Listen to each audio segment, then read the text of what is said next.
Craig Budner, how are you? I'm great, Mo. Great to see you. Let's move to habits. I really like what you said around relationships, staying in touch, prompting demand. I want to get to habits, but let me do this. I do want to see if is there anything else you'd like to bring up around the commercial side of business or around managing opportunities, if you will. Let's do put a bow on that. So we dipped our toe in the water a few times. What thoughts do you have around making sure that we are staying focused on growing, like from a contractual, get the files in the legal world, get started on a matter kind of business? Give me your thoughts on that before we go to habits.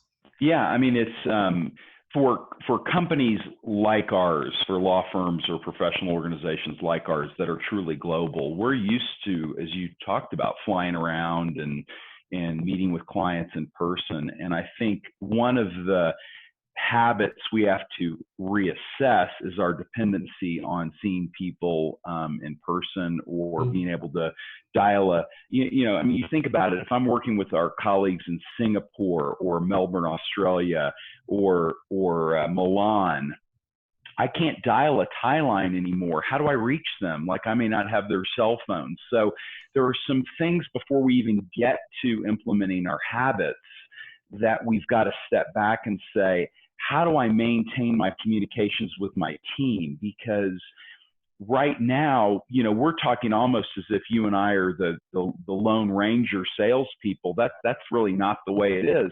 We sell in groups because we have subject Mhm. matter experts. And so I think one of the things that I've really had to remind myself about is, how do I maintain those connections with my own team?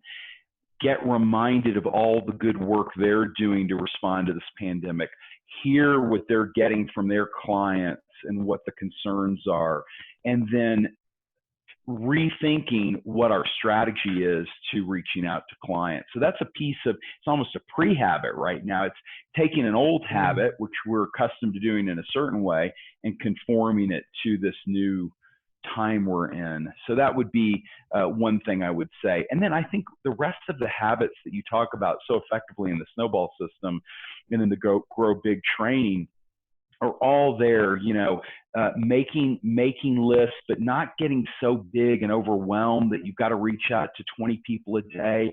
You're probably with your families. There's some value to reminding yourself that we're going to get this period, hopefully one time in our lives, to have some time to do some things. I mean, one of your videos talked about cleaning out your closet. I mean, it shamed me, but it's true.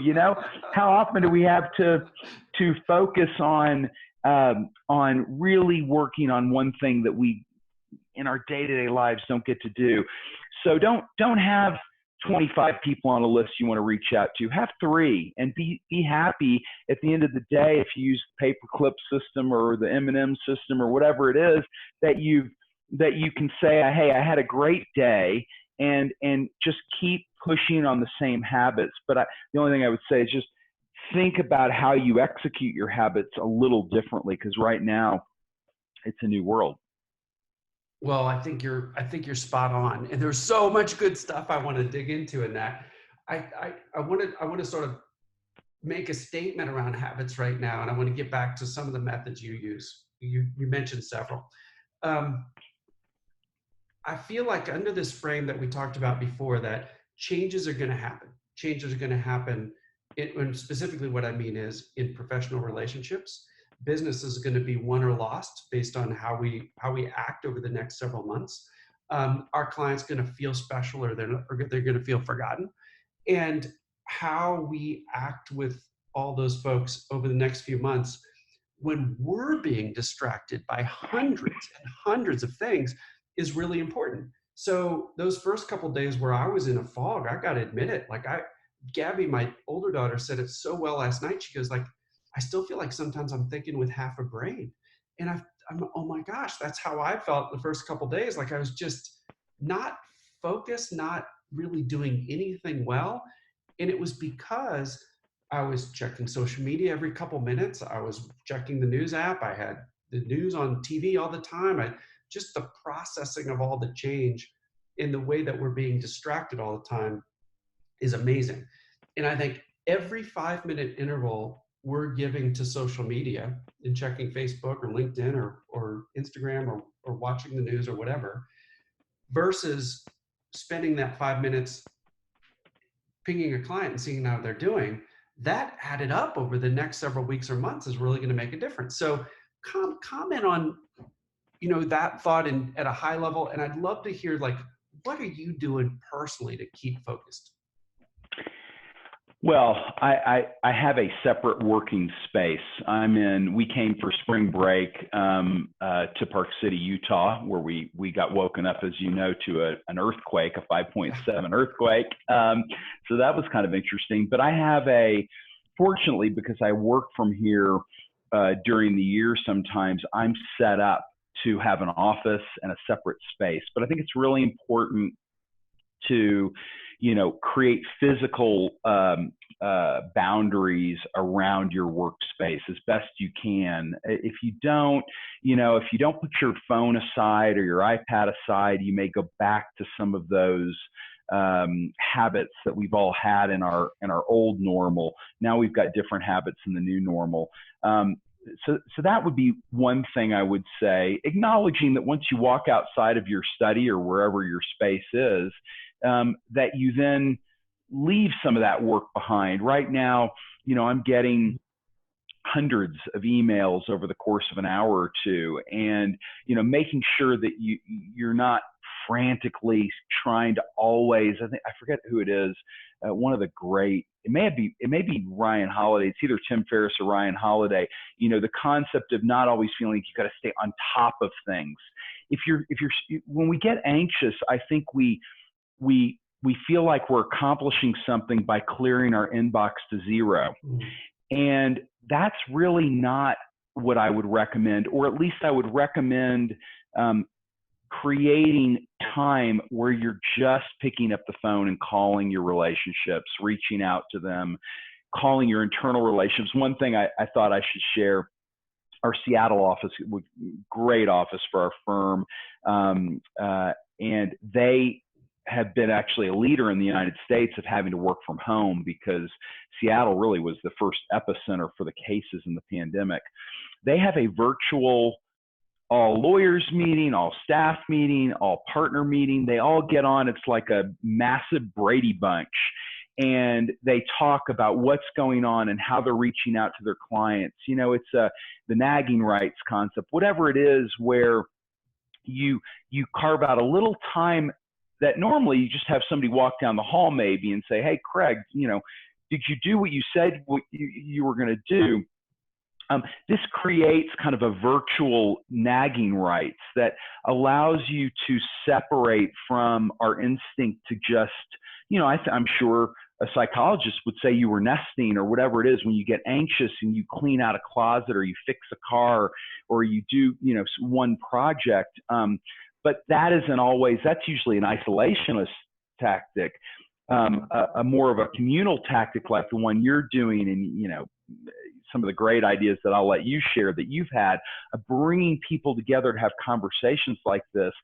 That's what we have to carve out time for. And so that's one of the boundaries I would say you need to create as you're working from home. Man, well, I took away a bunch of stuff from that. One is create boundaries, both physical, but you also talked about distance from the things that are distracting, email inbox, social media, news, all those kind of things. But the thing you brought up that I hadn't thought about before that I think is really a gold is creating new mechanisms that get an entire group focused on doing these things we've been talking about, business development. So if folks, I can remember a story where there was a consulting firm we were working on, and they had a massive amount, I think the most of any firm they had in their entire organization, any client they had with one organization, and they were getting acquired by another. And it was a clear, like, this organization they did work with was being acquired here. This was not a merger of equals. Mm-hmm. And they didn't know anybody here. They didn't know anybody. And for a while, we did, it wasn't daily, but I think we did a couple times a week, like Monday, Wednesday, Friday or something, calls at like 7 a.m. or 8 a.m. Eastern time, like it was super early. People all across the country. Some people are waking up at 5 a.m. or whatever to be on these calls. Half hour, really hard hitting. It was before Zoom and things like that. So it was just audio at the time. But every single interval, they're like, what do we do next? What do we do next? What do we do next? And it was very future focused. They handled all of the what we've done part on email so that they could spend the majority of time that they had sort of in person on the phone looking at what's next. And it was unbelievable the amount of traction they got just in a month or so. They had meetings, they had new relationships, they had give to gets they were offering, and the amount of growth that they had in relationships and then eventually commercially. Not only did they retain the business they had here, but they grew it at the acquiring company. And I can't remember the exact numbers, but like 2 or 3x it like in a year, where they had probably the best chance in the world of it all going to zero. They grew it because of this focus. So I think that idea of the Brady, I'm gonna let's call it the Brady Bunch approach. Getting everybody on video at the same time on the same day, you know, on X periodic basis, daily, weekly, whatever, to get people focused on relationships, getting external, being top of mind, getting that team galvanized. That is really, really gold. I haven't heard of anybody doing that. Well, that's it for today. Thank you so much for watching. For more content like this, check out my most recent video and be sure to like them so other people can find out.